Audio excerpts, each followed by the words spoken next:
안녕하세요. 문재인 전 대통령이 내란숙의 주정뱅이 검찰총장 임명에 대한 후회 그리고 사과를 했다는 최근의 한겨레 인터뷰를 다시 보겠습니다. 여기서 지방에 좌천돼 있다시피 하던 주정뱅이를 서울중앙지검장 검찰총장으로 연달아 벼락 출세시켜준 것은 100번 양보해서 그렇다 치자는 겁니다. 초기엔 주정뱅이의 이미지, 즉 사람에게 충성하지 않는다는 말에 혹한 민주 지지층이 꽤나 많았다는 점에서요. 주정뱅이에 대한 인사검증을 할 위치에 있었으면서도 이를 하지 않고 주정뱅이의 거짓말에 속아놓고선 모두가 속았다라며 책임을 회피하고 유체이탈 화법을 쓰는 그런 놈들은 절대 용서해선 안 될 일입니다. 문재인은 주정뱅이 정권 탄생, 그리고 실패에 대한 자신의 책임론에 대해 그 시작이 윤석열 검찰총장 발탁인 것은 맞는데 검찰총장이라는 자리가 대통령 되는 자리는 아니다라며 원래 검찰총장은 오히려 퇴임하고 정치로 들어가는 것이 비판받는 자리라고 했는데요. 그런데 검찰총장이 국회의원이나 대통령 하지 말라는 법은 없지 않습니까? 실제 검찰 고위직 출신들이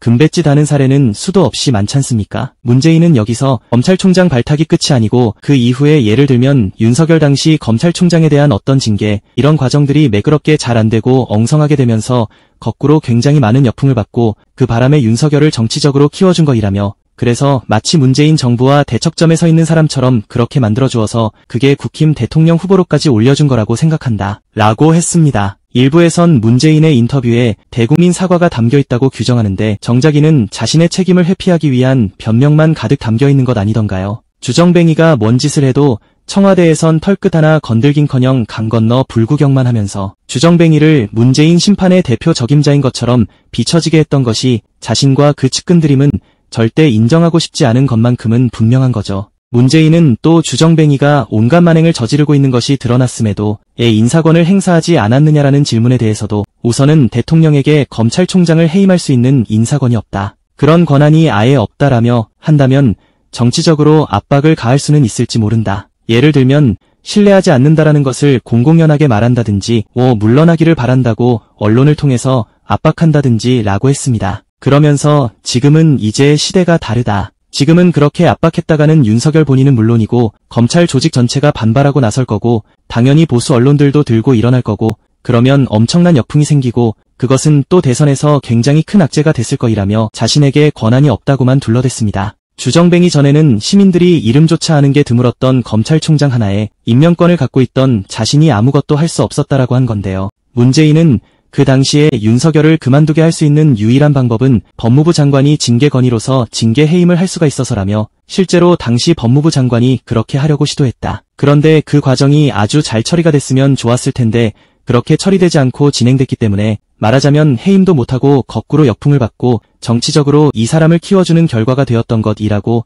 마치 추미애 당시 법무부 장관이 주정뱅이를 키워준 것처럼 표현하기까지 했습니다. 이는 추윤 갈등이라 억지 프레임을 만든 조선일보를 비롯한 수구 언론들을 비롯해 문재인을 여전히 떠받드는 중인 친문수박들이 쓰고 있는 입장과 아주 일치한다고 하겠습니다. 친문수박들이 추미애 때리기에 아주 열중이었지 않습니까? 추미애는 지난 17일 오마이TV 인터뷰에서 문재인이 대통령에겐 검찰총장을 해임할 수 있는 권한이 없다라고 우긴 데 대해 우선 사실이 맞지 않는 것이라며 장관은 징계 해임할 수가 없다. 징계 청구자가 장관일 뿐이며 징계 청구하면 장관은 징계위원회에 참여할 수가 없다라고 설명했습니다. 법무부 검사징계위에는 위원장인 장관과 차관이 당연직 위원으로 참여하고 그 외에 장관이 위촉하는 외부위원 3명, 장관이 지명하는 검사 2명 등 모두 7명으로 징계위가 구성되지만 징계 청구자가 추미애 당시 장관이었기 때문에 추미애는 징계위에 참여할 수가 없었습니다. 그러면서 외부위원 중 하나인 정한중 한국외대 로스쿨 원장이 이 원장 직무대행을 맡았었죠.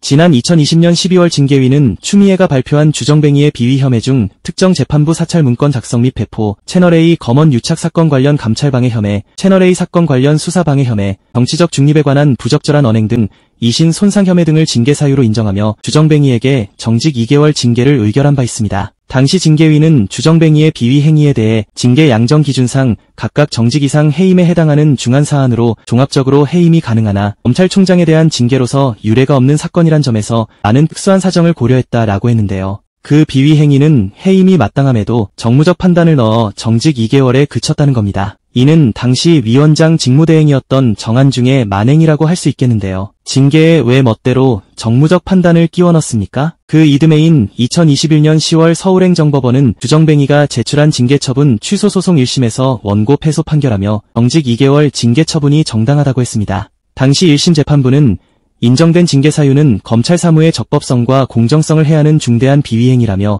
면직 이상의 징계가 가능하기 때문에 정직 2개월의 징계 처분은 징계 양정 범위의 하한보다 가볍다라며 주정뱅이에 대한 징계가 가볍다고 했습니다. 주정뱅이는 정권 출범 이후 자신의 주요 징계 사유였던 채널A 검언 유착 사건의 핵심 피의자인 한동훈을 법무부 장관에 임명했으며 한동훈 법무부는 노골적으로 패소할 결심을 하여 주정뱅이에 대한 징계를 무효화시켰습니다. 추미애는 아무런 근거 없이 임기 보장된 사람을 마음에 안 든다는 이유로 해임하면 권한남용이라면서도 비위가 뚜렷하고 징계를 통해 확인됐고 1심 법원도 실제 판단에 있어선 그렇게 파면 이상으로 중대하다고 봤기 때문에 그걸 가지고 만약 인사권자가 해임했다면 윤석열은 징계 이후에 수사 대상이 됐을 것이라고 짚었습니다. 즉 주정뱅이를 해임시킬 수 있는 판을 추미애가 언론의 포화를 홀로 맞아가면서까지 힘들게 깔아줬다는 것이죠. 그러면서 수사 대상이 됐으면 채널A 사건이고 뭐고 다 드러나는 것이라며 그때 안 잘났기 때문에 도리어 키워진 것이다. 커서는 안들하게 싹이 커버린 것이라고 강조했습니다. 실제 추미애가 주정뱅이 징계를 보고할 당시 문재인은 주정뱅이의 행위에 대해 눈뜨고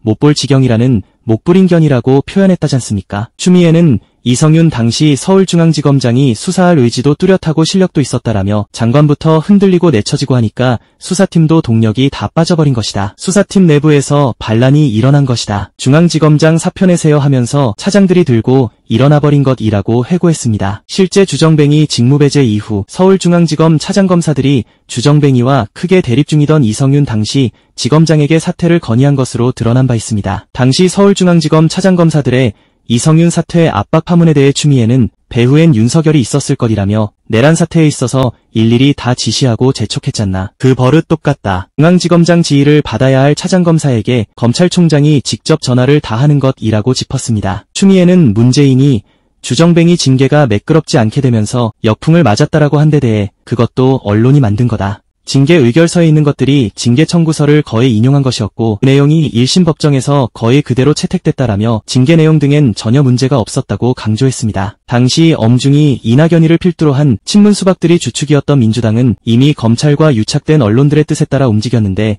문재인 역시 저들의 장단에 춤춘 셈이었습니다. 지지층이 개혁과제 하나라도 요구하면 늘 역풍 타령만 하면서 결국 아무것도 하지 않았듯이요. 너무도 당연한 요구였던 세월호 진상규명하자는 호소에도 수구들로부터의 역풍 타령했을 것이 분명해 보입니다. 문재인은 그럴듯한 외교국방 관련 쇼만 범민주 지지층에게 계속 보여주면서 자신의 지지율만 유지하는 것 외엔 사실상 아무런 관심도 없었던 것입니다. 문재인은 문제를 일으킨 주정뱅이는 냅두고 이를 홀몸으로 제압하려던 추미애만 그 자리에서 내보내며 주정뱅이에 힘을 실어주지 않았습니까? 그래놓고 이듬해 신년 기자회견에서 주정뱅이는 문재인 정부의 검찰총장이다. 정치할 생각 없을 것이라며 적극 두둔했지요. 이는 결국 주정뱅이의 쿠데타를 정식으로 승인해준 꼴이었습니다. 그때까지만 해도 설마 문재인에게 무슨 다른 생각이 있겠지라고 생각했었는데 그 이후로 아무런 생각도 없는 자라는 것을 확인했을 뿐이었습니다. 특히 추미애는 민주당 당대표까지 했던 그것도 최초로 임기를 성공적으로 마친 당대표 출신이었습니다. 게다가 법무부 장관을 맡지 않았으면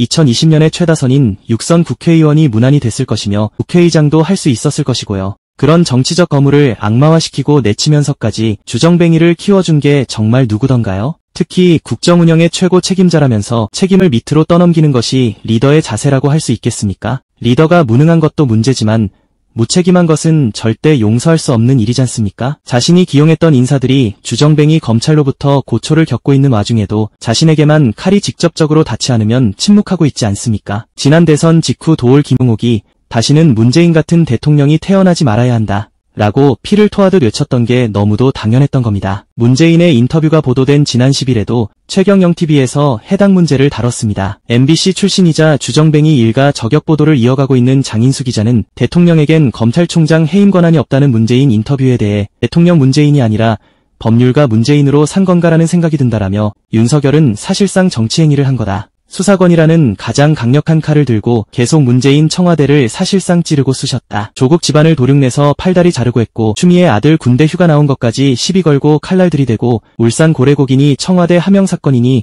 압수수색 계속 들어가고 사실 치열하게 정치행위이자 권력투쟁을 한 것이라고 짚었습니다. 얼마나 억지가 심했으면 추미애 아들의 군복무 중 병가를 물고 늘어진 그 초유의 병장회의 사건이 떠오르는군요. 장인수 기자는 문재인 본인이 답은 내놓았다라며 내가 이 사람 신임하지 않는다는 그런 메시지를 내는 방식으로 했었어야 했다. 윤석열이 공격하면 정치행위로 받아치면서 반박했어야 하는데 너무 가만히 있었다라고 직격했습니다. 그러면서 임명한 건 잘못이라 했는데 임명 이후 이 사람의 행태를 자각하고 나서 그때 대처가 중요했잖나라며 임명할 땐 민주당 지지자들이나 민주당 자체가 지지했고 환영했으니까 할 말은 없더라도 그러면 이 사람 실체를 확인한 다음에 문재인 답변대로 하면 우린 아무 방법이 없다. 일단 인사 한번 잘못하면 다 잘못되는 거다. 그냥 감수해야 하는 거다. 내가 어떻게 해야 돼. 그건데 이건 동의하기 어렵다 라고 했습니다. 노영희 변호사 역시 하면 할수록 문제가 더 커지는데 그 사람 계속 그 자리에 앉혀놓고 인사하는 족족 본인이 처음에 임명한 사람들 무능력하다는 게 드러났는데도 계속 그 자리에 앉혀놓고 윤석열이 그렇게 문제 크고 거짓말하고 약속 안 하는 게 뻔히 드러났는데도 계속 그 자리에 앉혀놓고 나중에 문제가 생겨서 날릴 기회가 있었는데 그냥 가만히 있어. 그 사람을 날리려고 여러 가지 노력한 사람을 아예 빼버려. 이게 무슨 짓인가라며 손에 피 안 묻히고 본인은 멋있게 살았을지 모르나 실제 인품도 훌륭할지 모르나 판단 능력이 매우 잘못됐다라고 질타했습니다. 그러면서 자신이 정치인으로 행동해야 할 때와 법률가로서 행동해야 할 때를 구분하지 못한 것이라며 실제 임기 지켜줄게 약속했을 수는 있다. 그런데 임기를 지켜준다는 것도 그 사람이 잘할 때 얘기다. 그 사람이 엉터리같이 하고 해악 끼치는데도 지켜줄 필요는 없는 것이라고 강조했습니다. 나아가 임기라고 하는 건 일 잘하라고 하는 거지. 못하는데도 계속 갖고 뭉개고 있으라 그게 아니다라며 정치력을 발휘해야 하는 게 당시 필요했던 건데 이분은 그런 정치력을 발휘하고 싶지가 않은 것이었고 그런 정치력을 발휘한 적도 없다라고 문재인의 무책임을 진단했습니다. 처음엔 인사를 잘못할 수도 있습니다. 그러나 그 인사가 개판임이 드러났고 온갖 부작용만 드러나고 있음에도 시민들의 원성에는 귀를 닫고 그대로 믿고 쓴 사례는 주정뱅이 외에도 셀 수 없이 많잖습니까? 때 최장수 장관 급으로 불릴 김현미나 유은혜, 홍남기 3명만 해도 말입니다. 문재인의 인품이 훌륭하다고 칭송하는 사람들이 많은데 설사 그렇다 하더라도 공직자로서 일도 안 하고 무책임한 것은 전혀 별개의 일 아닙니까? 장인수 기자는 또 2019년 검찰이 조국과 가족 도륙내면서 검찰개혁에 대한 강한 열망이 서초항쟁 등으로 드러나지 않았나라며 그 이듬해 초부터 주정뱅이 일가와 관련한 특종들이 잇따라 터졌다고 짚었습니다. 2020년 2월 뉴스타파에선 김건희의 도이치모터스 주가 조작 건이 등장했고 그 이어 MBC 스트레이트에선 최은순이 관여된 수백억대 잔고증명서 위조, 요양병원 요양급여 23억 부정수급, 동업자였던 정대택 씨와의 분쟁 등이 잇따라 보도됐습니다. 또 그해 총선 약 2주 전 MBC에선 한동훈과 채널A 간의 검언 유착 사건, 즉 총선 개입 미수파동 등이 전격 보도된 바 있습니다. 여기서 장모 관련 사건은 국힘 전신 자유한국당에서 이미 거론했던 내용들이었습니다. 김진태는 지난 2019년 7월 주정뱅이 검찰총장 인사청문회에서 최은순 관련 사기 사건 연루 유료법 위반, 동업자 무고죄 고소 관련 사건의 판결문을 거론하며 범죄 혐의가 명백한데도 석연치 않은 이유로 단 한 번도 처벌을 받은 적이 없다라며 이렇게 특정인이 법망을 빠져나가고 주위 사람들에게 재앙에 가까운 피해를 주는 것이 과연 절차가 공정하고 결과가 정의로운 것인지 되묻지 않을 수 없다라고 한 바 있습니다. 또 그 전해인 2018년 10월 서울중앙지검 국정감사에서 장제원은 최은순의 300억대 잔고증명 위조 사건을 거론하며 피해자 9분이 저를 찾아오셔가지고 장모로부터 사기를 당해서 30억을 떼었다. 이 사건이 이렇게 은폐되고 있고 장모의 대리인이 구속돼 징역 2년 6개월을 받아 살고 있는데 실질적으로 사기를 친 주범인 장모는 거리를 활보하고 있다. 라고 거론한 바 있었습니다. 이에 주정뱅이가 그게 어떻게 제 도덕성의 문제냐라고 발끈했었는데요.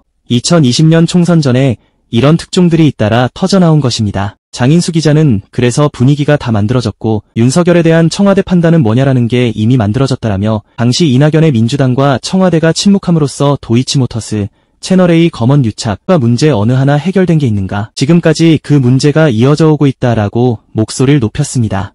나아가 범죄를 사실상 증명해서 입증하는 수준으로 보도하고 했었는데 그냥 지금까지 다 덮여있는 것이라고 강조했습니다. 이미 이처럼 주정뱅이 일가가 연루된 수많은 범죄 파문들 그리고 주정뱅이가 자신의 지위를 이용해 덮어주고 있다는 얘기는 총선 전은 물론 그 이전부터 나오던 것이었습니다. 게다가 초유의 180석까지 총선에서 만들어준 것은 겁도 없이 계속 설치며 짜증만 키우고 있는 주정뱅이를 내쫓으라는 명령 아니었는지요. 그렇게 시민들이 있는 대로 힘을 실어줄 대로 실어줬거늘 당시 문재인과 청와대 사람들은 대체 무엇을 했던가요? 그런 명백한 범죄 보도가 쏟아지고 있음에도 감찰이라도 한번 시도한 적 있습니까? 문재인 그리고 친문 세력들을 흑역사로 규정해야 할 만한 이유는 너무도 많습니다.